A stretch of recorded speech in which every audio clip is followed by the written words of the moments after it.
Kwa majina naitwa Mr. Osman Hamadi, ni mlezi wa wanafunzi katika chuo cha ICPS, Amin Institute of Continuing and Professional Study. Na kwa leo sisi tumeleta hivi vitu ambavyo mmeviona hapa. Ni makombe ambayo muda mchache uliopita tumeweza kuyachukua katika ligi ya mafunzo ya mali. Ndio. Kuna moja upande wangu wa kulia, hili ni kombe ambalo hili tulipata kwa mshindi wa Unguja. Yani vyovyote vya Unguja. Unaweza kulishika kwa linyanyua. Ili bana katika vyovyote vya Unguja ambao walishiriki katika hizo ligi, sisi ndo tuliibuka namba 1 kwa Unguja. Unguja ile. Unguja tu.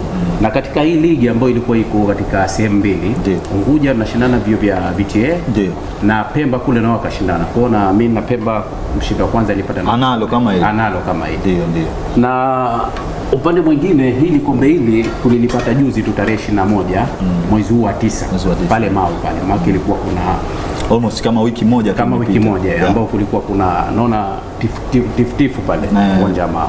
Baina yetu sisi na kuna chuo kule Pemba Mtambo kinaitwa Daya VTC. Kulishindana pale. Kwa hiyo inakutanisha Pemba na Unguja sasa ya kombe hilo. Hili ilikuwa natafuta mshindi wa Zanzibar. Wa Zanzibar nzima. Mshindi wa Unguja, hii mshindi wa Zanzibar. Na mechi imechezwa Unguja. Na mechi imechezwa Unguja kwa uwanja wa Mau tarehe 21. Ilikuwa ni mechi aina gani yani? Ilikuwa ni mtiti kama ulipozungumza? Kweli bana, hii mechi ilikuwa zaidi ya mtiti. Kwa sababu kweli sisi tuliwawahi, lakini kweli vijana wa Daya walikuwa moto wa kuchezea mbali. So mpaka mwisho wana watoto wanauliza wanatafuta shilingi ilipofichwa.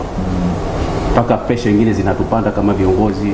Lakini kilichotusaidia ile mwanzo kuwawahi. Dakika za mwanzo tulipata goli na ndio ile. Lakini mwisho mpaka pressure zinapanda. Yaani unaomba mpira umalize hivi, kwa kweli wako vizuri.